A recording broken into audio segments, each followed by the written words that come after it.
भाजपा में मचा बवाल। महंगाई को लेकर केंद्र सरकार के मंत्रीगण नाराज, अफसर दे रहे हैं इस्तीफा। पीएम से विद्रोह करने की बन रही रणनीति। आखिर क्या है पूरा माजरा, पूरा हाल बताते हैं हम। न्याय चक्र एनसीटीवी में फिर एक बार आपका स्वागत है। मैं हूं मुस्कान सिंह। तो आइए बताते हैं कि क्यों सरकार में आजकल तनातनी की बिसात बिछनी शुरू है। एक तरफ जहां नितिन गडकरी मोदी के रवैये से नाराज चल रहे हैं, वहीं राजनाथ सिंह, जिन्हें पिछली बार देश का नंबर 1 नेता बनाकर गृह मंत्री पर सुशोभित किया गया था, मगर इस बार की सत्ता में उन्हें धकेल कर तीसरे पायदान पर करके रक्षा मंत्रालय विभाग दिया गया, जिसमें वे कुछ दिन तो ठीक ठाक से इस बात को सहते रहे। लेकिन अब केंद्र सरकार के कुछ मंत्रियों को उपेक्षा सहन नहीं हो पा रही है, इसीलिए उन लोगों ने अपना दर्द सरकार से बाहर आकर साझा करने लगे हैं। वहीं दूसरी ओर माना यह भी जा रहा है कि उत्तर प्रदेश व केंद्र सरकार के बीच कुछ अच्छा नहीं चल रहा है, क्योंकि केंद्र सरकार के मोदी गुट ने उत्तर प्रदेश पर नकेल कसने के लिए जहां कुछ चुनिंदा नेताओं को डिप्टी सीएम व मंत्री बनवाया, वहीं पर योगी महाराज कुछ खास नेताओं व ब्यूरोक्रेसी पर अपनी पकड़ बनाए हुए हैं। उत्तर प्रदेश में डिप्टी सीएम ब्रजेश पाठक, जितिन प्रसाद, बिजली मंत्री शर्मा जी, दिनेश खटीक जहां मोदी गुट के बताए जा रहे हैं, वहीं पर स्वतंत्र देव सिंह योगी के खास माने जाते हैं। इसीलिए डिप्टी सीएम की तमाम लिखा पढ़ी के बाद भी योगी को ब्यूरोक्रेट के अधिकारी का तबादला करना मुनासिब नहीं समझा, बल्कि एक अदने से अधिकारी पर गाज गिरा दी। वहीं पर अभी हाल ही में पुलिस ब्यूरोक्रेसी पर भी नकेल कसने के लिए कुछ मनमाफिक अधिकारियों की पोस्टिंग करने में लग गए हैं। उदाहरण के तौर पर राजनाथ सिंह का वीडियो सुनिए कि वो क्या कह रहे हैं।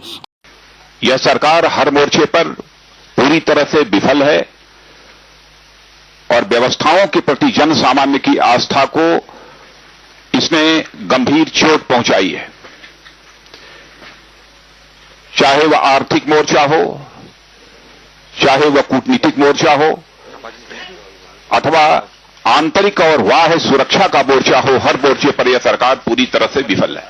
ऐसे में यह कहा जा सकता है कि इस बार मोदी प्रधानमंत्री नहीं बनेंगे, क्योंकि आरएसएस भी इनसे कुछ नाराजगी जाहिर कर चुका है।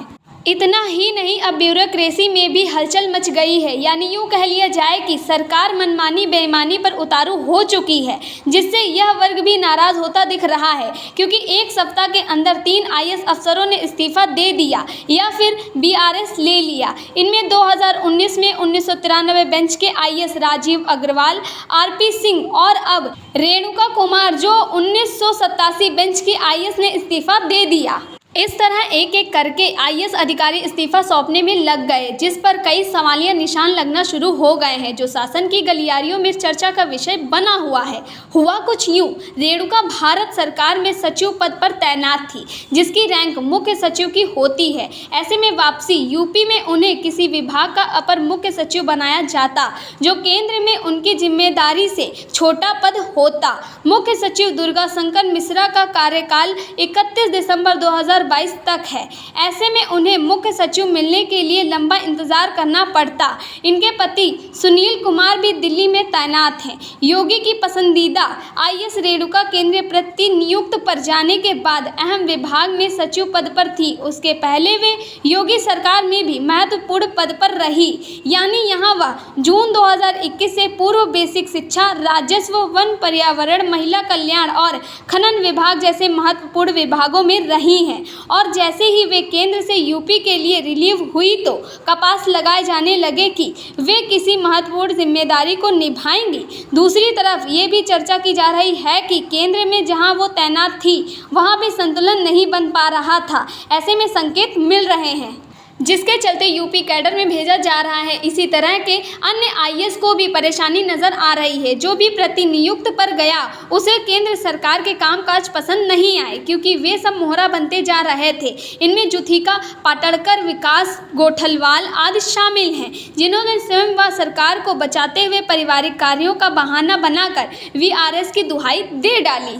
अब देखना यह भी है कि एक तरफ केंद्र सरकार, यूपी सरकार में जब कुछ ठीक नहीं चल रहा है तो क्या होगा। अपना जवाब हमें कमेंट बॉक्स में अवश्य दें। धन्यवाद।